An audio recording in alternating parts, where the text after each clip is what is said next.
Welcome to the New School, everyone. Thanks for coming out on this kind of cold and rainy day. We're really glad you joined us. And obviously today is a really important and special day for us at the New School to have the honor of having Grace Lee Boggs with us. I just wanted to pass out a couple acknowledgments before we start. My name is Jesse Villalobos and I work in social justice initiatives here at the New School. We do a lot of work with faculty to bring more equity to the curriculum and to teaching. We do work with students to support their organizing, both on and off campus, and working to bring more diversity to the institution. I want to acknowledge the Social Justice Committee, who is one of the co-sponsors and instrumental in this work here on campus, and also want to acknowledge the University Student Senate, whose support of this event and the weekend of events actually has been instrumental in getting Grace here this weekend. Yesterday, Grace spent the day with about 30 students from the New School in a half-day intensive workshop, so I'm sure we'll hear more about that today. But now I'd like to introduce our university president, David Van Zandt. Thank you.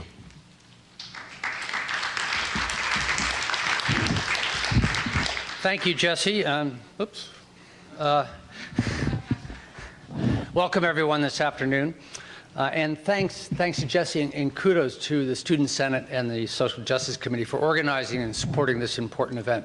It's a real honor to be able to have with us and have a conversation tonight with Grace Lee Boggs, an extraordinary woman whose commitment to social justice, activism, and civic engagement is truly inspiring. For more than 70 years, she has been working to create positive social change. The daughter of Chinese immigrants, she was educated at Barnard and Bryn Mawr, where she received her PhD in philosophy in 1940. She worked for 20 years with the Black Marxist C.L.R. James, followed by extensive engagement with the civic rights and Black Power movements in Detroit in partnership with her husband, James Boggs, who was an African-American auto worker. For her sustained commitment to social justice causes, she has been honored many times, including by the Organization of Chinese Americans, the Anti-Defamation League, the Michigan Coalition for Human Rights, the Museum of Chinese in the Americas, and the Association of Asian American Studies. She was named Michiganian of the Year by the Detroit News, and she has earned a place in both the National Women's Hall of Fame and Michigan Women's Hall of Fame. In her 90s, she continues to write, speak, and to lead. Now, at this point in her life, when many of us would begin to think maybe a little bit of the status quo is okay, she remains committed to change. I've recently had the opportunity to spend time with Grace's book. It's a book I would encourage every New School student and others to read. Grace Lee Boggs' life and work reflects so much of what the New School is about. An orientation to problem solving, a commitment to using knowledge and creativity and to improve lives and communities, the courage and wisdom to take risks, and a passion for lifelong learning, trying, reflecting, and doing. Many students come to the New School to be part of a community that upholds these values. We are a place of teaching and learning that has activism at its roots and in its fiber. Whether the issue is lobbying for gender-neutral policies and accommodations, working to improve the pay structure for research assistants, or supporting nonviolent protests on campus in connection with the Occupy Wall Street movement. Students here are willing to get involved to create positive social change. I am proud and grateful to be president of a school where students are not apathetic, are not interested in the status quo, and are not shy about emailing their president to let him know. I know Grace Lee Boggs spent several hours yesterday meeting with a group of our students, and I'm sure she could sense something special about the community here. We are delighted to broaden that conversation this evening. Now, it also gives me great pleasure to welcome our colleague from NYU, Kathy Engel, who will get the discussion underway. Kathy is a poet, activist, and teacher. She has worked in peace, social justice, and human rights for more than 30 years, connecting arts and the imagination with activism and advocacy. She is a founder of the International Women's Human Rights Group, Madre, the Hayground School in Bridgehampton, New York, Poets for Haiti, and East End Women in Black.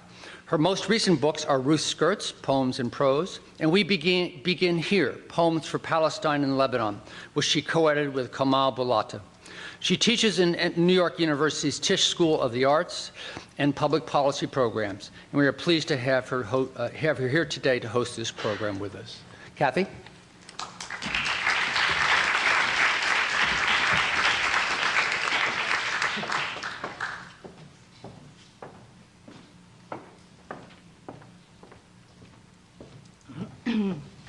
Good evening. How are you all doing?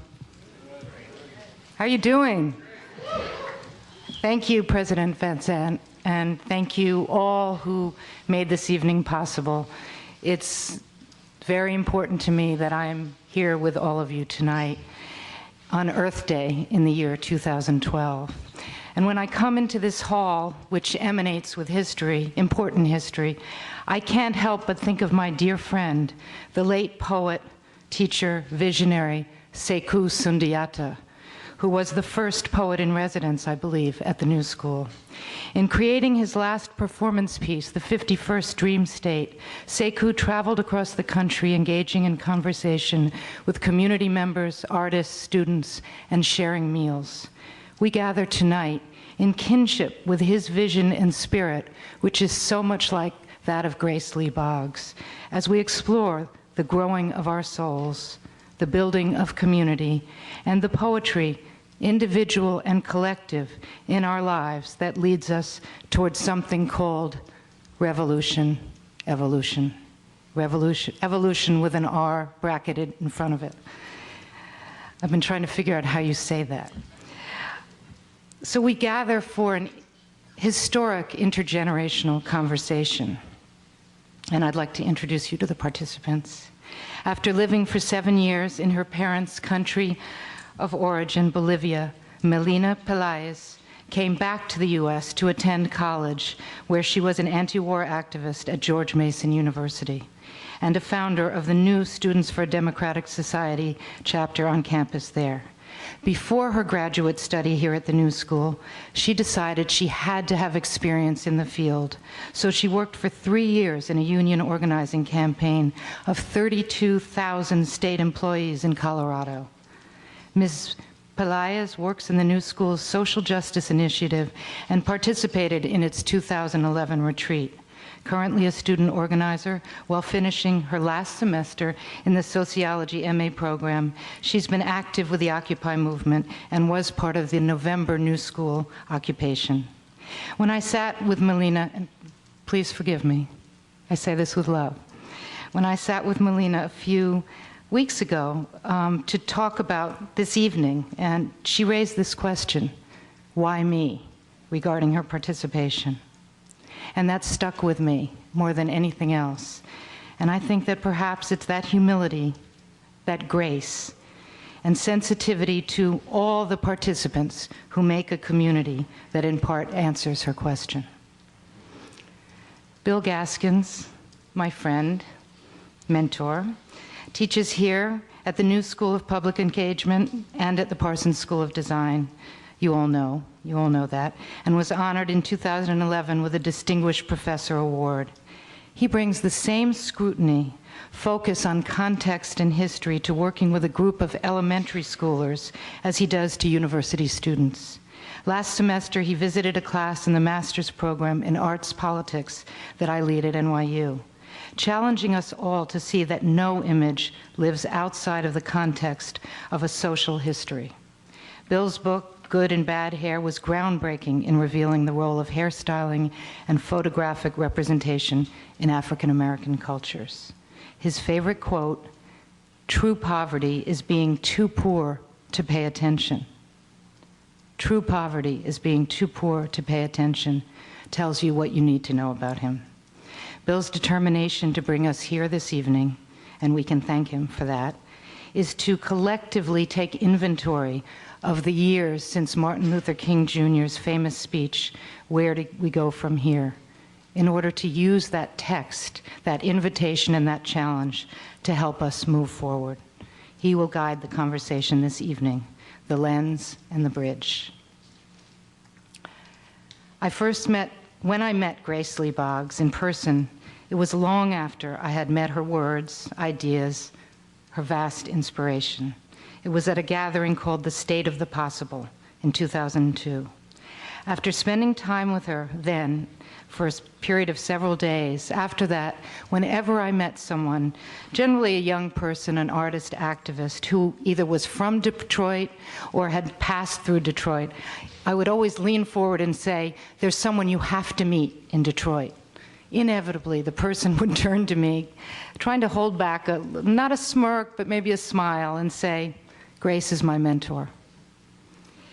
That tells you something about Grace Lee Boggs, and you may say the same after this evening. Grace doesn't simply listen. She leans, gleans, and transforms the space between speaker, air, and listener to a new understanding. She creates possibility and asks us to live inside the question as a way of being and as a way of being together. That, I believe, is at the core of the next American revolution that she invites us to. She writes, "The social activists among us struggle to create actions that go beyond protest and negativity and build community, because community is the most important thing that has been destroyed by the dominant culture." She talks about growing our souls while we grow the food we eat, wherever we are, whoever we are. Grace says, what we urgently need are impassioned discussions everywhere, in groups small and large, where people from all walks of life are not only talking, but also listening to one another. That is the best way to begin creating an understanding of the next American revolution. I caught the tail end of an interview Bill Moyers conducted with Grace a few years ago. I don't know if any of you heard it. After she explained to him this business of impassioned discussion, building community, he turned to her and said, and I'm paraphrasing, but he said, "This is really big what you're talking about, Grace, but how do you do it? Where do you begin?" Without skipping a beat, Grace leaned forward and said, "Just like this, Bill, just like this." And that's what we're going to do tonight. Grace and I share a love for poetry. Soon after the gathering where we met, I received a small package from her in the mail. In it was a big round button, colorful, with what might have been a child's handwriting. It said, "Poet," about this big. The poet Adrienne Rich, who we lost recently, said, "The only real poem is the moment of change." This, dear sisters and brothers, is the moment of change. The impassioned discussion. Please give your most soul-growing, revolutionary, evolutionary welcome to Melina Pelaez, Bill Gaskins, and philosopher-activist, visionary organizer, mentor, Grace Lee Boggs.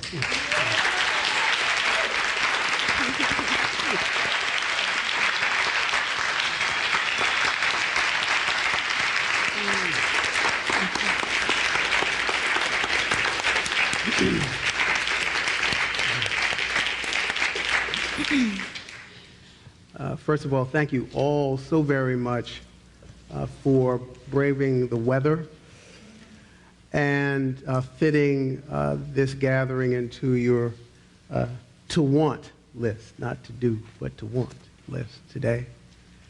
I want to echo my gratitude to everyone who has played a role in making this day happen. One of those people is on the stage next to me. And we're here because we are living in the midst of an unprecedented historical and social cocktail of fear, insecurity, arrogance, and greed that not only describes the time that we're living in, threatens the planet, but was the inspiration for the protest action that has been called Occupy Wall Street here in New York and the Occupy movement around the world. But because most protest actions are commonly followed by fatigue and frustration on the part of the protesters who are on one side of the police barriers, and resolve and resistance on the part of the corporate players on the other side, it has led those people on the front line of this to ask the question, where do we go from here? We're here tonight in service of the people on both sides of the police barriers, the protesters and the preachers, the police, the presidents and provosts, in the hopes that we all can reimagine our response to the question that Dr. Martin Luther King raised in 1967, where do we go from here, in a way that challenges all our conventions. The more I listen to the speech, the more I have to reckon with the fact that there are many things that are parallel in 1967 with 2012. So what we're going to do, we're going to have our conversation driven by playback of edited excerpts from the recording of King's speech, focusing on power, poverty, confrontation, transformation, and finally love. Now, we're going to ask that we dispense with the traditional question and answer period at the conclusion of our conversation and have that replaced with an answer period. We would like you to answer the question, where do I go from here? Starting on April 23rd, 2012. There are mics on either side here. We want no more than a sentence. Simple or compound. But no more than a sentence, please. The point here is to make a public commitment on how you are going to transform yourselves. We understand one another? Yep. All right. So, what we want to do is start with a question I have to both Grace and Melina around the issue of sacrifice. What are the 99% most unwilling to give up? And what are the so-called 1% most unwilling to give up? And how is this getting in the way of the next American Revolution? Well, let me start by saying thank you. And thanks to New School and all of you who are here. I'm a very old woman. I'm very hard of hearing, which is why I'm looking at the thing here and not looking so much at you. I was born 2 years before the Russian Revolution, and I'm still around in the 21st century when I believe the next American Revolution has already started. And it's going to be a very, very different revolution from the Russian Revolution. And we're going to think of power in a very different way. We're going to think about power more, less in terms of state power, and more in terms of the power that we have within ourselves to change ourselves, to change the world. We are at an extraordinary time in the history of humanity.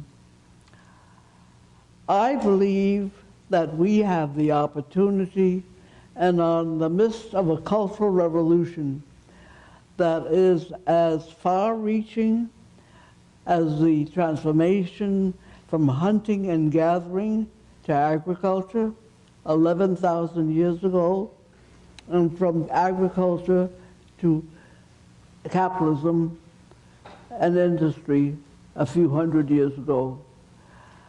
That is an enormous change. It won't take place overnight. It won't take place by begging the president to change, but it is already underway. People are already exercising the power within themselves to change the world. It's happening a lot in Detroit. I think it's beginning to happen here in New York. I used to live in New York. But when I watch what's going on the streets and see the diversity that's here and see how people are not so much othering themselves and each other as they used to do in the past, I am much encouraged. And I think we need to go forth from this conversation tonight, not with the idea that we're going to change the world, but that the world is changing and we need to be a part of that change. And how do we become a part of that? That's the question I would like us to say about. Great. Is it working? Yeah. First of all, I just want to say I'm very excited to be inspired and challenged by Grace Lee Boggs, and hopefully, if I can challenge her a little bit too, will be nice. So, thinking about the next American Revolution, as explained in her book, what made me understand what that means specifically was this quote that said, as Americans, we need to learn how to live more simply so the rest of the world can simply live. So in that sense, thinking about, from what I understood, the concept of American Revolution to start how it's changing from past experiences of American consciousness around social justice is acknowledging its role that it has in the world. And in this sense, taking us as the society, changing our values as far as currently they've been promoting materialism, for example, that promote dependency structures and inequality in the world. So in this sense, to your question, what would the 99% have to give up? I mean, specifically around protest and strategy, what I've noticed in the Occupy movement is it's moving away from movements that are based on demands towards the state and more on about empowerment around self-organization, community building.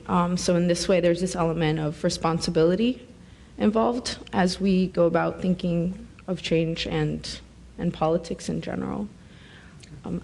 I don't know what the 1% would want to give up, honestly. Or afraid to give up. Or afraid to give up. Okay. So let's begin with talking about power. And please play the first clip.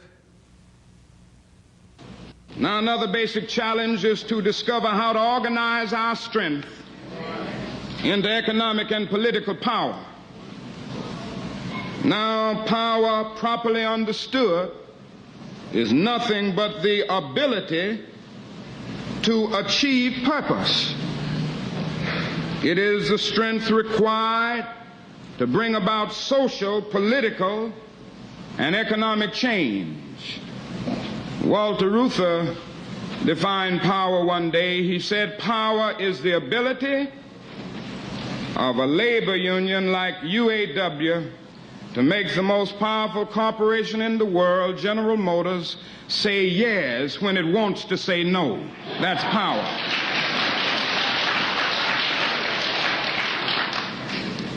There is nothing wrong with power if power is used correctly. You see, what happened is that some of our philosophers got off base.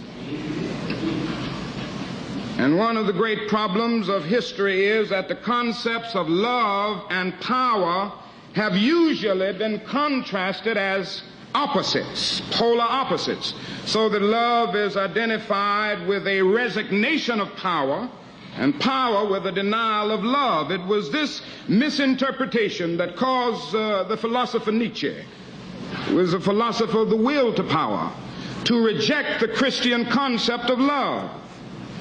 It was the same misinterpretation which induced Christian theologians to reject Nietzsche's philosophy of the will to power in the name of the Christian idea of love. Now, we got to get this thing right. What is needed is a realization that power without love is reckless and abusive, and that love without power is sentimental and anemic. Power at its best.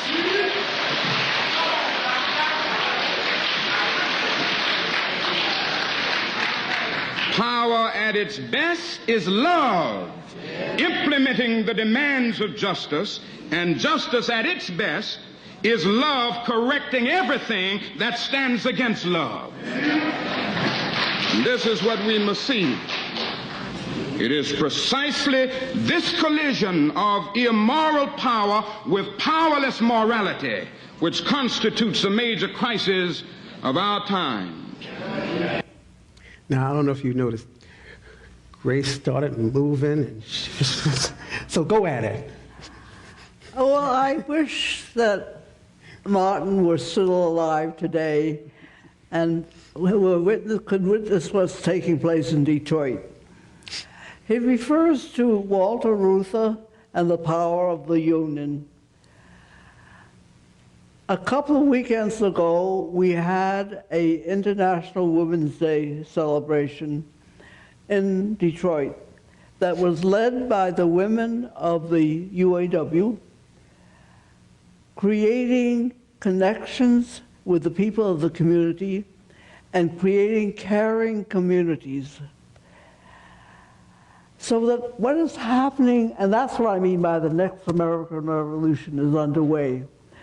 What the lack of jobs, the globalization of labor, and the weaknesses that have been created in the union as a result of the new stage of production has given the unions, or some people in the union, the challenge of reaching out to the community and thinking more in terms of the kind of work that women do in caring and not counting the hours and not worrying about getting paid for them, as contrasted with labor, which pays you well, or you fight to be paid well, in order to compensate for the fact that you're locked into a machine and are doing work that imperils and dehumanizes your humanity.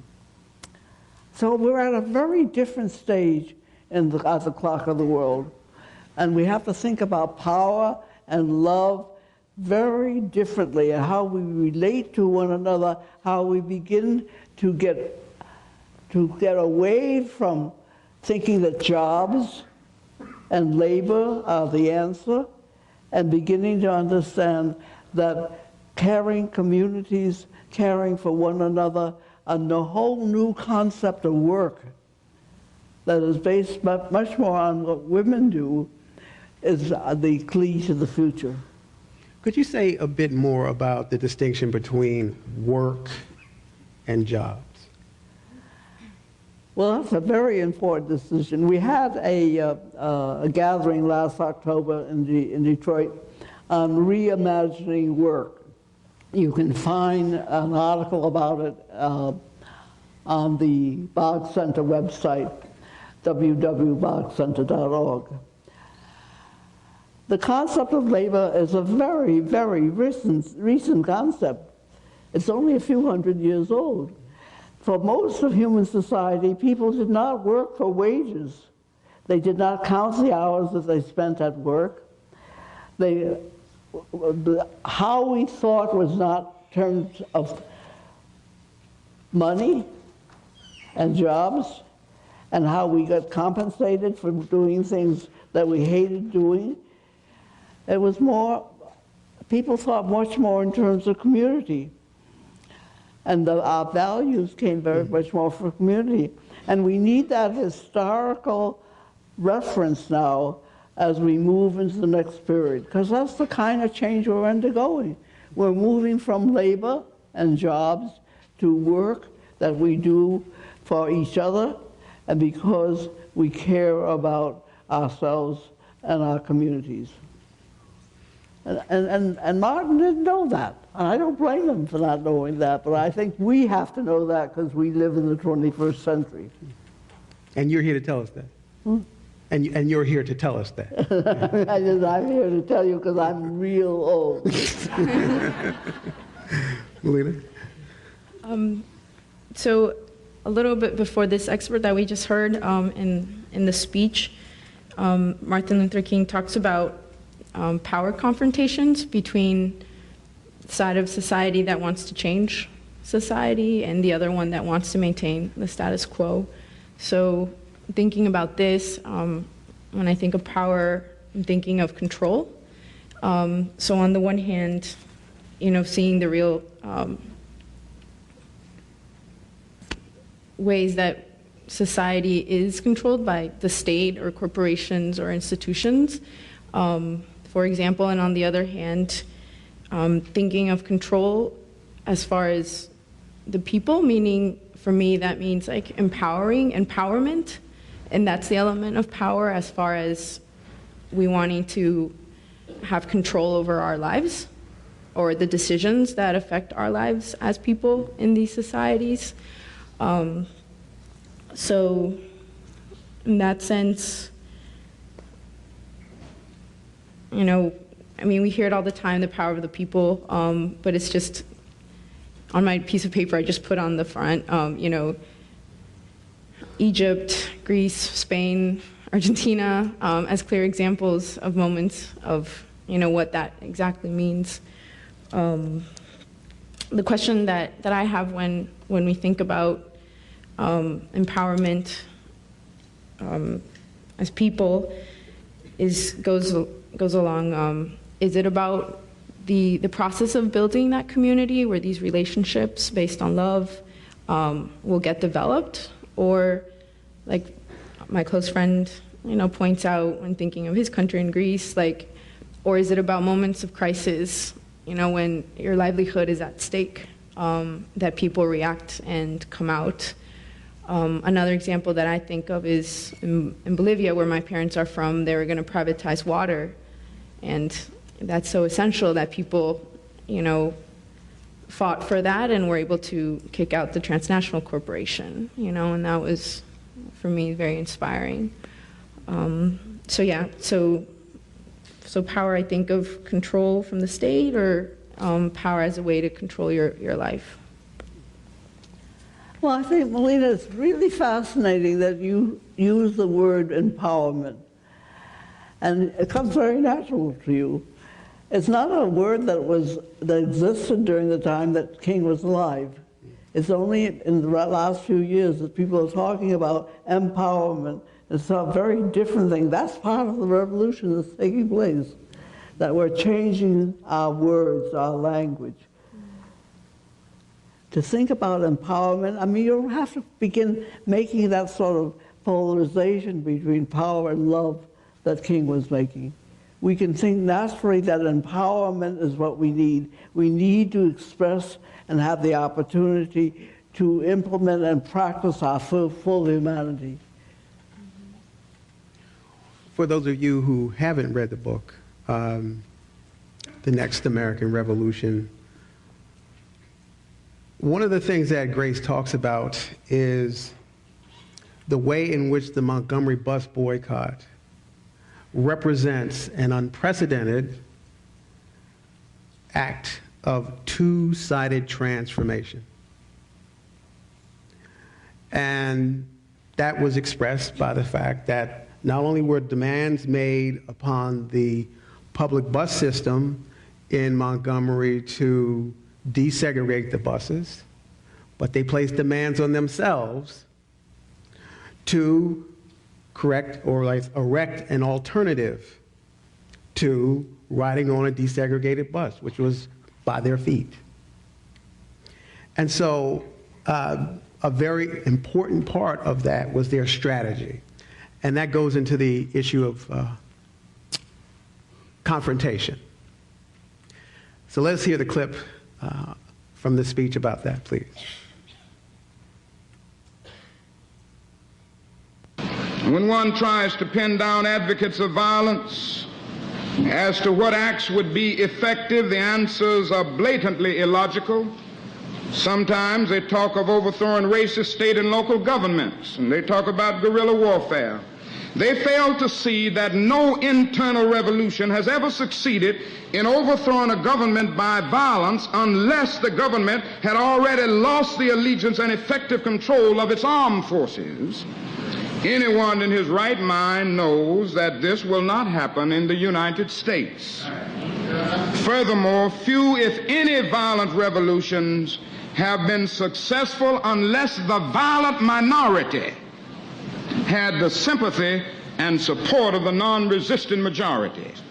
This is no time for romantic illusions and empty philosophical debates about freedom.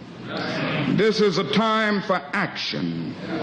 What is needed is a strategy for change, a tactical program that will bring the Negro into the mainstream of American life as quickly as possible. So far, this has only been offered by the nonviolent movement. Without recognizing this, we will end up with solutions that don't solve, answers that don't answer, and explanations that don't explain.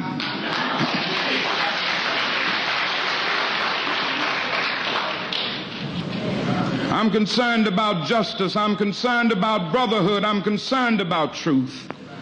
And when one is concerned about that, he can never advocate violence. For through violence you may murder a murderer, but you can't murder murder. Through violence you may murder a liar, but you can't establish truth. Through violence you may murder a hater, but you can't murder hate through violence. Darkness can not put out darkness. Only light can do that.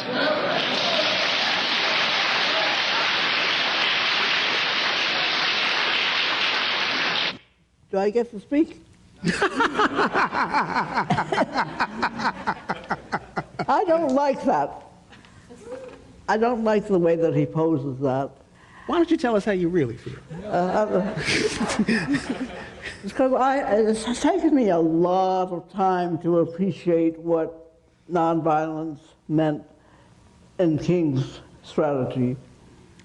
I didn't go with it at first. I was thinking only in tactical terms. But over the years, I've come to appreciate him more because I think what he was, I believe very strongly, that what he was affirming was a belief in the humanity of everyone. That in everyone, even those of whom you are struggling against, confronting, struggling with, there is that humanity that needs to be acknowledged and nurtured for your own humanity. I didn't understand that for years, but I think that is the secret of nonviolence. It's not just a tactic, it's not just a strategy, it expresses a philosophy that is very important to our understanding of the kind of transformation that we're now undergoing. That if we make clear, if we understand clearly how profound that is, we will be amazed how many human beings will respond. And we will not be as divisive in terms of polarization as we have been. You have an example of that post your transformation of understanding what he meant?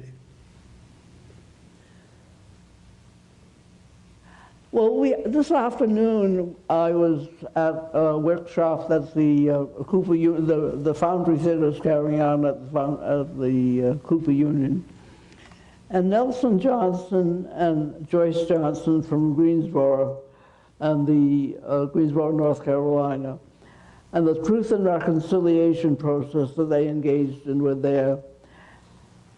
And Nelson talked, folks know in 1979, the Ku Klux Klan came in and murdered 5 people and wounded Nelson. And they had to decide what were they going to do. Were they going to just condemn the Ku Klux Klan? Were they just going to see them as the enemy? Or was there some new way for the community to face itself and understand what were the origins of the Ku Klux Klan, and also give them a chance to redeem themselves. So Nelson undertook the extraordinary, perilous, risky mission of meeting the Grand Dragon of the Ku Klux Klan. And eventually, he recognized how he had been wrong. And the city of Greensboro is a much better city for that reason. I think that to understand something like that, the risks you have to take, the way that you have to overcome your own fears, your own hesitations, and become a fuller human being in order to help others become full human beings, is part of what the next American Revolution is about. So what does that mean to you, hearing it as a philosophy? Because on the other side of those police barriers are the police with truncheons and dirty looks. Yes. Right. So yeah, I think first thinking of violence not so much a strategy or a tactic, but reflecting on it overall, I always keep the concept or the reality of inequality side by side when I'm thinking of violence and how these two are connected, and seeing the different levels of violence that exist as well. And we see it historically with colonialism, imperialism, and in our society, violence against individuals, minorities, and then nations. So for me, it's a bit complicated as far as, making the statement, nonviolence. But I just want to say I'm not a supporter of violence in the way that it's anti-life. But I just feel that it's very complicated, and reflecting about this with friends, there's this feeling that regardless, if you take the stance of nonviolence, we still live in a very violent society. And so in this way, if you stand on the side when all of these injustices are happening, in a way we feel, we were reflecting in this way that if you maintain impartial, that's like a luxury, to not make a stand as far as I will be on the side of the oppressed as long as this situation changes. So yeah, it's very complicated for me of thinking of violence in these many levels. Well, I know as a Northerner, watching those newsreels of people being beaten and hosed with high-power water hoses, there's no way I would have been in that target. But again, I wasn't in that context. And I think it's really, really important to appreciate the level of courage it took for those people to be in the midst of American apartheid, virulent, and stand up to it all. But part of what has generated this protest action that has been called a movement, a misnomer in many people's minds, the Occupy movement, has been the issue of poverty and the extreme, extreme disparity between the haves and the haves too much. And let us hear a clip about poverty, please. We must develop progress, or rather the program, and I can't stay on this long, that will drive the nation to a guaranteed annual income. The poor are less often dismissed, I hope, from our conscience today by being branded as inferior and incompetent. We also know that no matter how dynamically the economy develops and expands, it does not eliminate all poverty. The problem indicates that our emphasis must be twofold. We must create full employment, or we must create incomes. Now our country can do this. John Kenneth Galbraith said that a guaranteed annual income could be done for about $20 billion a year. And I say to you today that if our nation can spend $35 billion a year to fight an unjust, evil war in Vietnam and $20 billion to put a man on the moon, it can spend billions of dollars to put God's children on their own 2 feet right here on earth.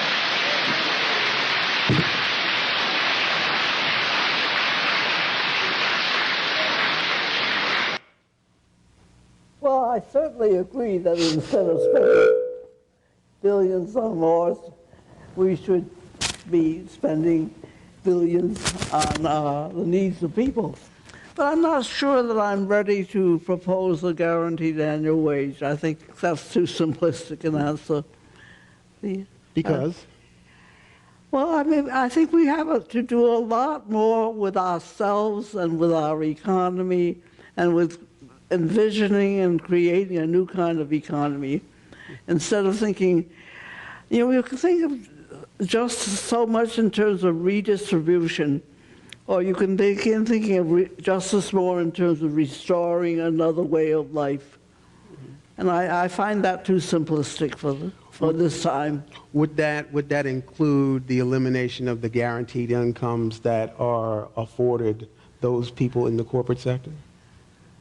Well, you know, Through in taxes Detroit, and one of the otherwise. things that we've created, we're trying to create, we have a thing called the Riverside East Congressional Initiatives. It's a group of churches who have decided that they must begin to provide social resources within the community for each other. And they're thinking more in terms of how we begin helping one another and creating community before we make a demand on the government to do this, that, the other thing. I think that's why I call it too simplicity. We have so much to do to show that we care for each other.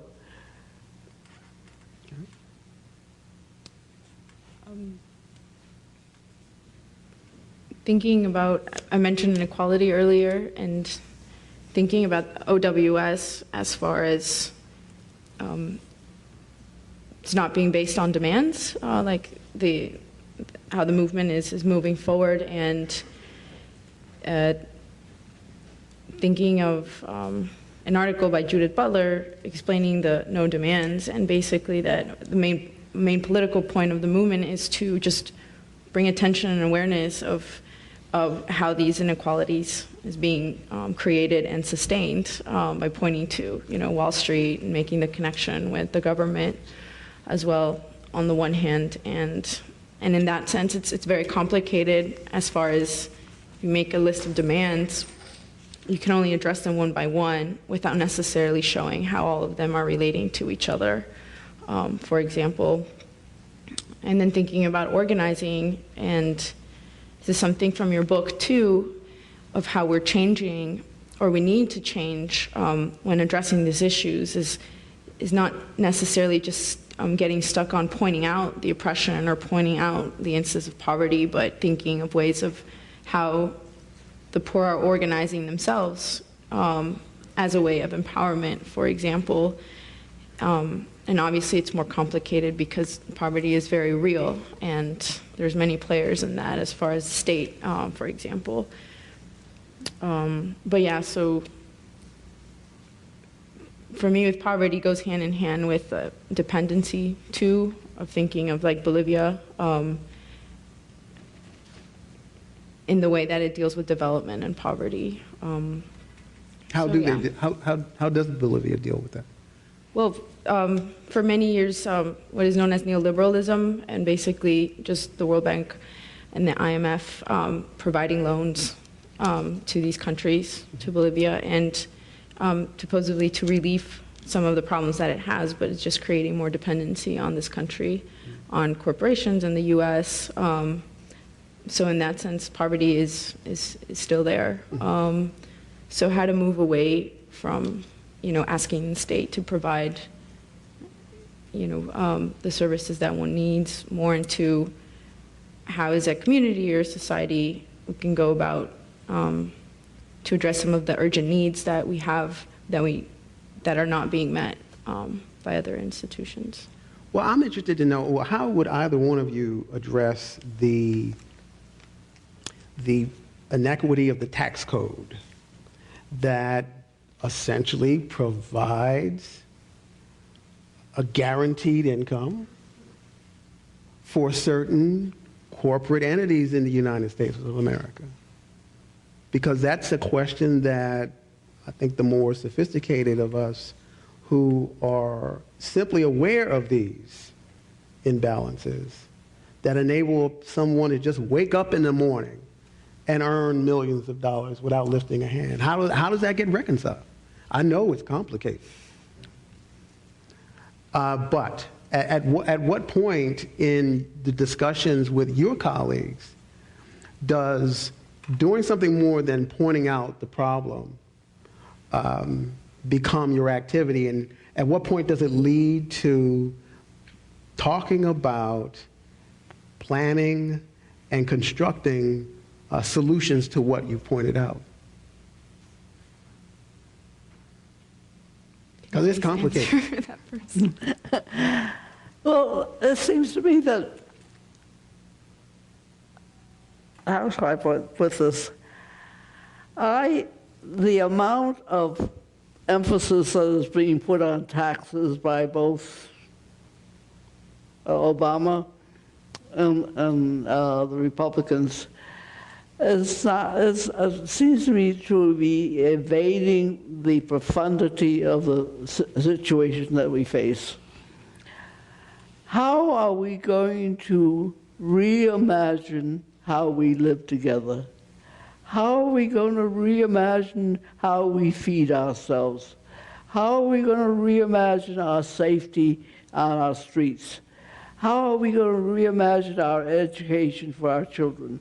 All these are questions that we still have to be asked of ourselves before we depend on the government to solve them. I think the situation in relationship to neoliberalism and the Latin America is quite different, because you are facing the neoliberalism, the insistence that you do not do things by the state and that they be privatized.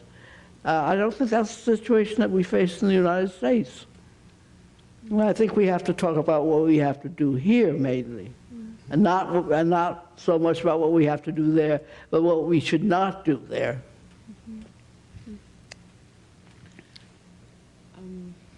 You don't have to have an answer if you don't have an answer. No, a memory came to my mind when you're speaking of the income inequality. We were at one of the evictions at the Zuccotti Park with my friend, and they were blocking the streets or pushing us out. And to meet another march, we decided to take a cab. And so we walked like 3 blocks, and the cab that stopped, this man who lived and worked, I believe, on Wall Street, got out of the taxi very upset because he had to walk 3 or 4 more blocks. And this was an inconvenience for him.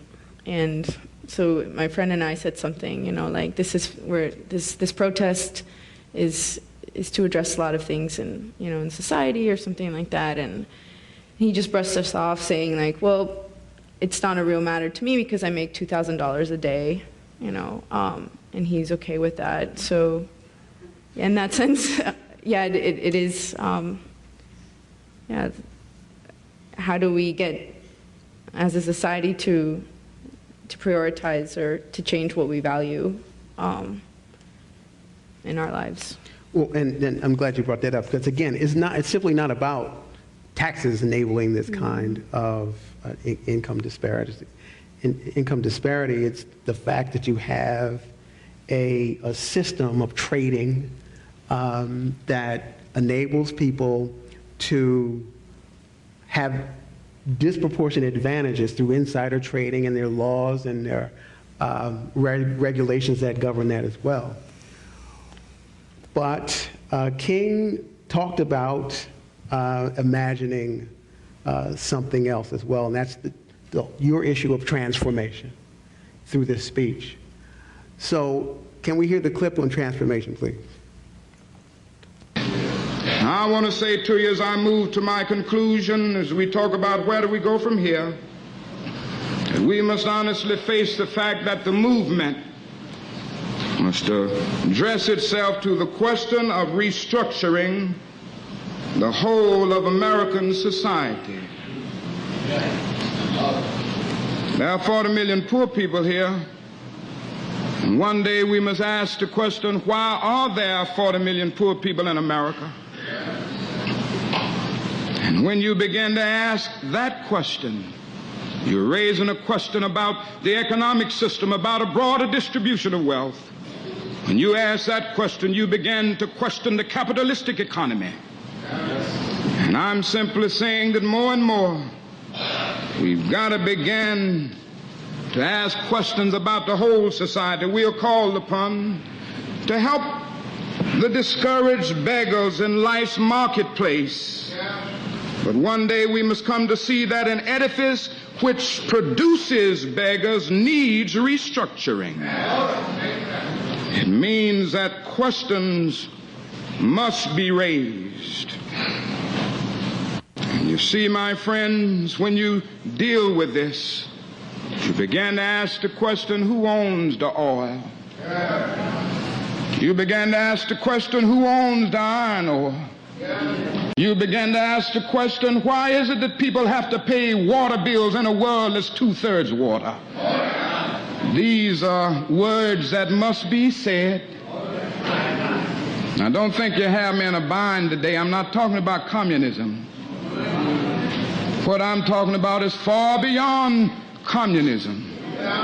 My inspiration didn't come from Karl Marx. My inspiration didn't come from Engels. My inspiration didn't come from Trotsky. My inspiration didn't come from Lenin. Yes, I read Communist Manifesto and Das Kapital a long time ago. And I saw that maybe Marx didn't follow Hegel enough. He took his dialectics, but he left out his idealism and his spiritualism, and he went over to a German philosopher by the name of Feuerbach and took his materialism and made it into a system that he called dialectical materialism. I have to reject that. What I'm saying to you this morning, communism forgets that life is individual. Capitalism forgets that life is social. And the kingdom of brotherhood is found neither in the thesis of communism nor the antithesis of capitalism, but in a higher synthesis.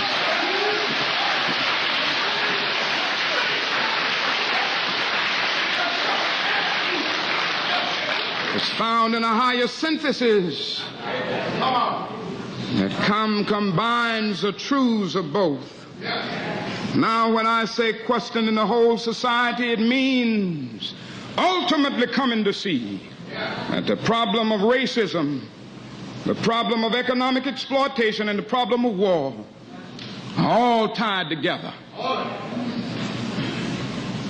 These are the triple evils that are interrelated.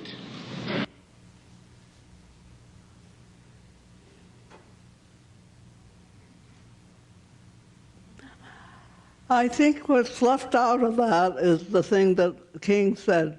We have to move from a thing-oriented society to a person-oriented society. People get so happy when he says he's against capitalism.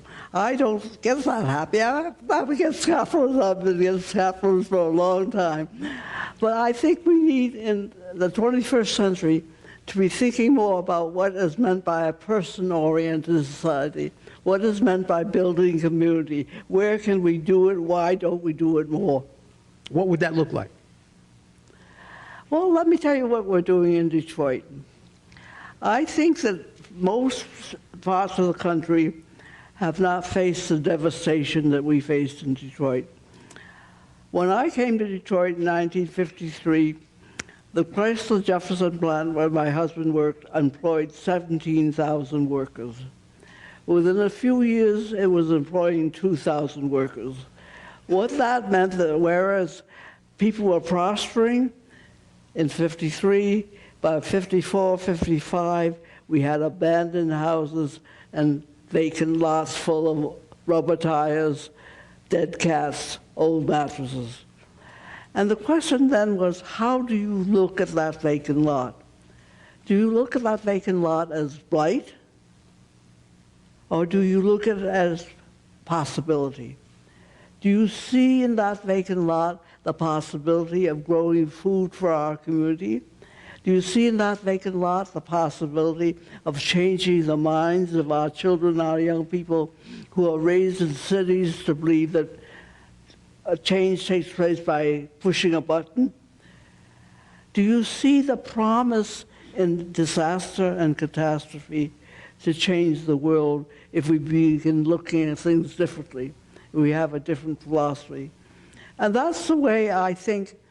I'm not expecting King to look at that way, because he didn't see the devastation that we are living under now. But I expect us to see them and to think differently, to think much more in terms of what the power within us to change the world and change everything.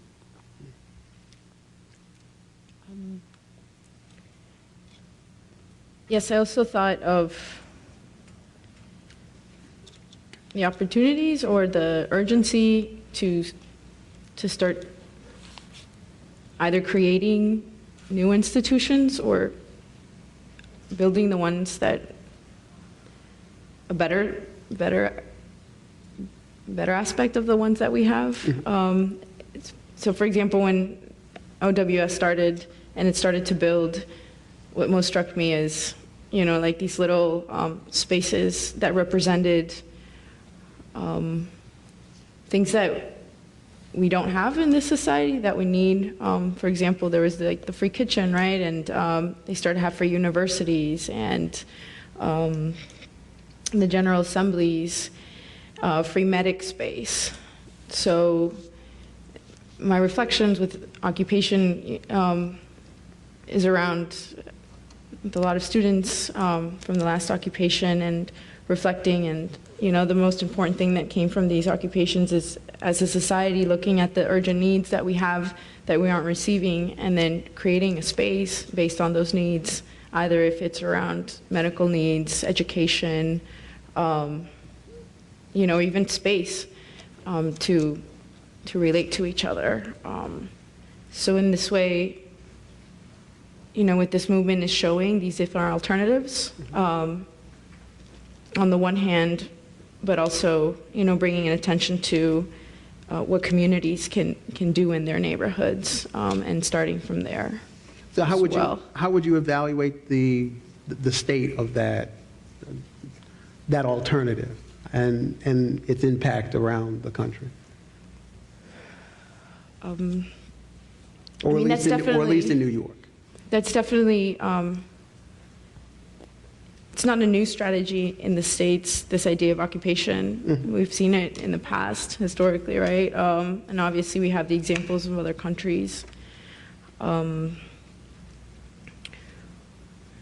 I remember a quote from Angela Davis from your interview that I read recently, and it was saying that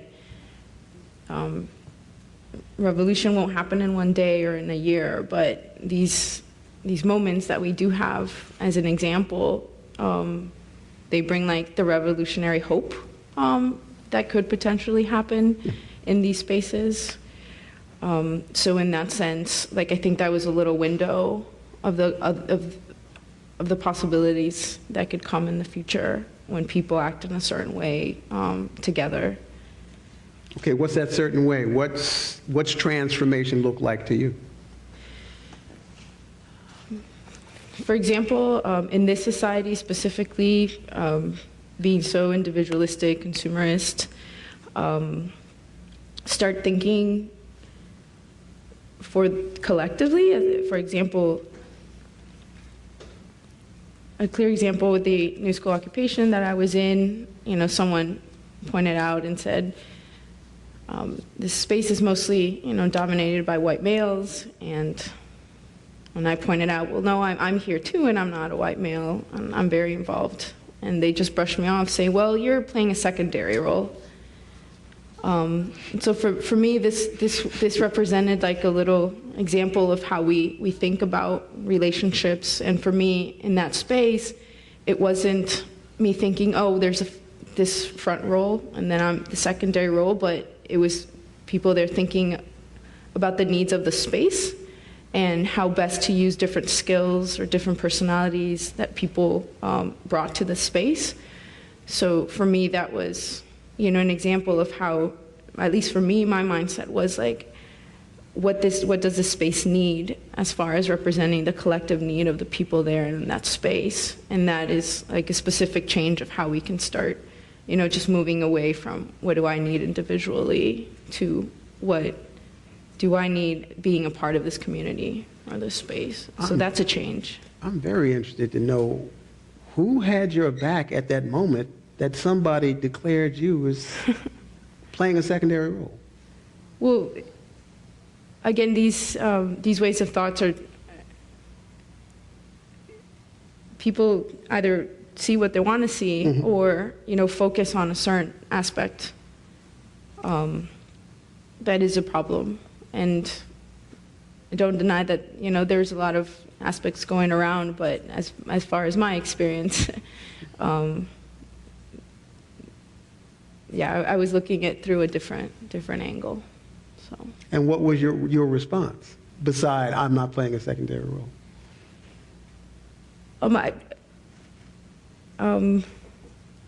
I felt like the people who were supposedly in the forefront or like at the front were there because that was the best place for them, as far as what they wanted to contribute and as far as, where different people were at that space. And a friend of mine was close enough to overhear and said, no, she and, was always part of, making certain decisions at a moment, but, yeah. Grace, what was your transformation from protest politics, the politics of protest, to what you're most known for? Well, there are many occasions in my life when I began to make this transition, but the most important one was in the late, not so long ago, really, about 20 years ago, when we elected a black mayor, because the rebellions of the 60s had made it clear that a white mayor could no longer maintain law and order. Well, this black mayor came in, Coleman Young. He was very smart, but he couldn't solve the problems of the society. So to make jobs, he said we needed to bring in a casino industry, and that would bring 50,000 jobs. And we opposed him and said, we have to create an alternative to rebuild Detroit. And that forced us to begin thinking about how do you rebuild alternatives. And we decided to create a program called Detroit Summer, which involved young people in rebuilding, respiriting, and redefining Detroit from the ground up. And that brought the elders who had been planting community gardens to work with the young people, and brought young people and to connect with the earth. And that started an urban agricultural movement which has blossomed into over 1,000 community gardens and into the idea that we can feed ourselves locally and that we don't have to depend on industrial agriculture. That's the kind of struggle that has helped me to think in terms of visionary organizing. I think that if we look at each crisis not only as a danger, but as an opportunity to make a whole new advance in human evolution, and to see, as I say, that revolution is evolution, that we are on a constant mission as human beings to expand our humanity, to become more human, to become more self-reliant, to become more productive. And that is a philosophical view that I think Martin had to some degree. But he didn't live as long as I did. He didn't live to see what's happening in the 21st century. And he didn't have the kind of experience and actual organizing that we need. Well, okay, biggest myth or myths about Detroit, biggest myths about Occupy. Why don't you start? What are some of the biggest myths about Occupy? By the way, let me say I think it's unfair to expect people Occupy to have all these visions. It's a very young movement. I agree.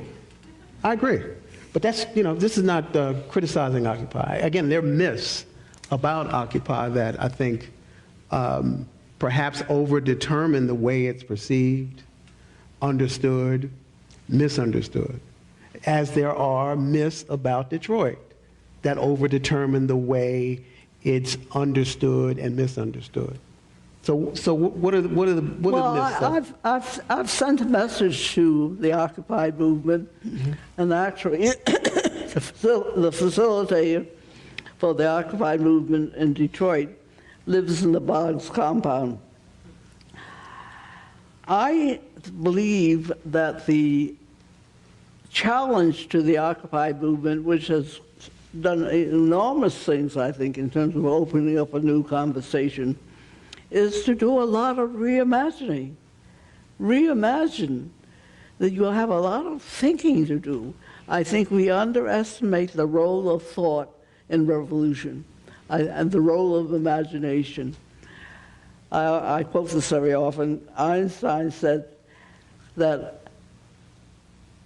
after the splitting of the atom has changed everything but the human mind, and thus we drift toward catastrophe.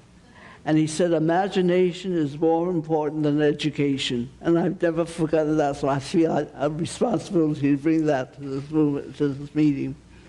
I think that the opportunity for Occupy movement people to begin reimagining everything, reimagine education, reimagining work, reimagine healthcare, all these issues are up before us because we're in the midst of a very profound cultural revolution. I think you don't get it overnight, but I really think that you have to begin thinking much more long-term. So I'm going to ask you one more time. You want water? Here you go. Because there are so many people here who are not Detroiters, and you're the ground zero for change in that city, what are the myths that people have about the city that they need to get past? Well, all you see on the reports for most of the mainline reporters and is devastation. And you don't see that devastation also brings people to the road where they either give up hope completely or they begin doing something different. And Detroit is at that turning point and has been at that turning point for quite a while. If you look at an empty lot and all you can see are old tires, dead cats, and old mattresses, you think one way. If you see an empty lot as the opportunity to grow food for your community and to help young people think differently about change, you do something different. And that choice is always in front of us in terms of when a crisis happens. You either give up or you begin becoming more human. And unfortunately, that's happened in Detroit. And it didn't happen because of me. It happens because that's what it means to be human. You can become a victim, or you can overcome. Yesterday, I went to a student panel discussion about the occupation, and the reason I'm bringing this up, just because I can speak more honestly from my experience, and that has been my recent experience. But it was kind of reflecting or thinking about this one incident as something historical or something, you know, extraordinary, and in that sense, like, I don't know, to look at this movement, well, to look at what's going on around Occupy Wall Street as not something so revolutionary, but more like it's a moment of bringing attention to where we are, and it's a moment, and it's something that's going in progress. So looking at it, being critical of it, seeing where we can grow and learn from that, and continue to work, because there's a lot of work. And the reason I stuttered right now, because I was going to say movement, but that was the other point I wanted to make, of not referring to the OWS as a movement or as something static, that one can, you know, look at that way, because again, it's something that, you know, is creating a space where we can, you know, try something out and see if it works, and if it doesn't, maybe we can try something else. So in that sense, that it's nothing definite, and as far as politics and, I mean, protests, I think in the U.S. we're still in our baby steps, initial steps. So in that sense, there's a lot of work to do. As it is for all of us. Yeah. As it is for all of us. For everyone, yeah. Love. What does love have to do with all this? Hold on for a minute. Well, Hold on, Grace. I want to play it. Could you play the clip, please? I've also decided to stick with love, but I know that love is ultimately the only answer to mankind's problems. And I'm going to talk about it everywhere I go. I know it isn't popular to talk about it in some circles today. I'm not talking about emotional bosh when I talk about love. I'm talking about a strong, demanding love. But I have seen too much hate. I've seen too much hate on the faces of sheriffs in the South.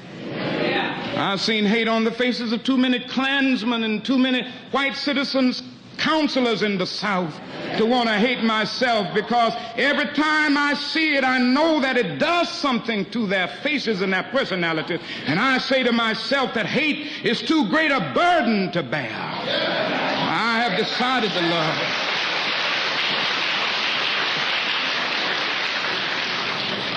If you are seeking the highest good, I think you can find it through love.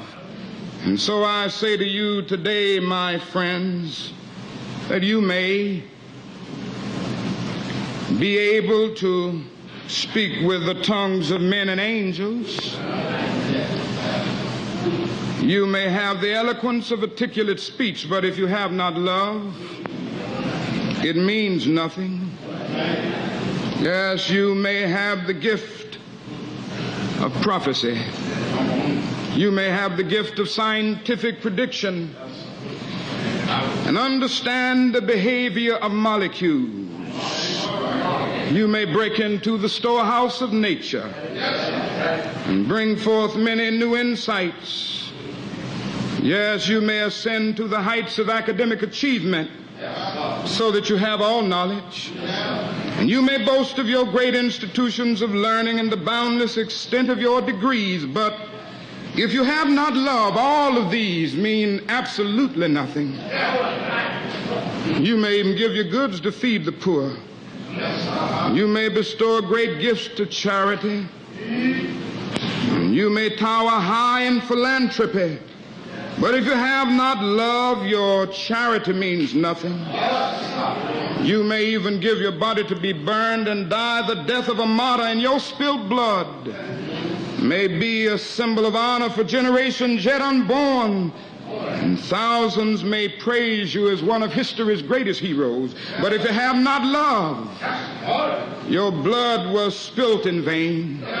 What I'm trying to get you to see this morning is that a man may be self-centered in his self-denial and self-righteous in his self-sacrifice. His generosity may feed his ego, and his piety may feed his pride. So without love, benevolence becomes egotism, and martyrdom becomes spiritual pride.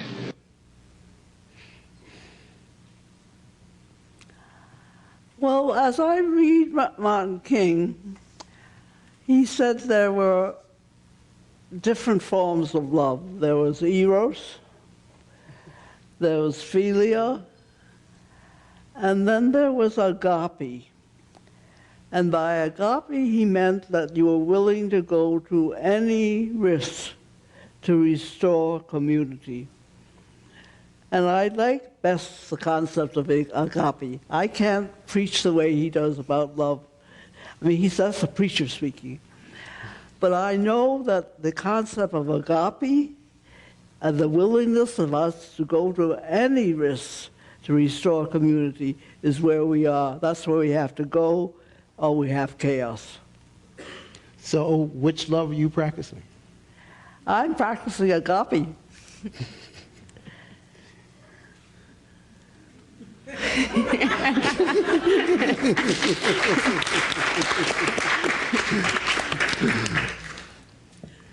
For me too, thinking of love in this context of in this conversation, I go to social relationships that we have, and thinking how love is very important in these relationships. And so to move that from personal relationships of family, friends, and partners to thinking of community, or how that can translate into my organizing or my actions, is also, well, thinking these relationships are based on solidarity, on trust, on respect. There's elements of responsibility too that come with social relationships. So for me, thinking about love is thinking how all of these elements play out in these relationships, and being very critical of thinking, what does solidarity mean? What does it mean, to have someone's back? But this can only be developed through a relationship, and that takes time and a lot of work. So in that sense, that's also how I imagine how community building happens. Well, what the two of you have in common is when I met the both of you, there was an immediate recognition of something very familiar.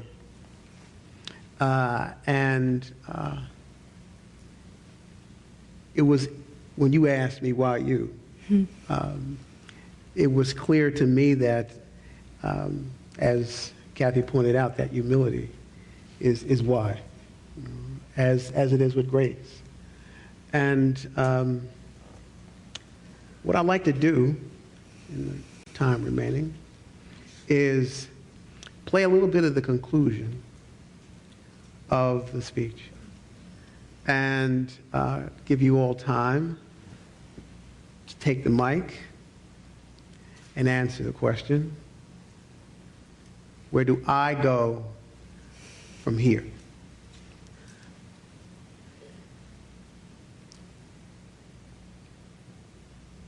And if you will let me be a preacher just a little bit.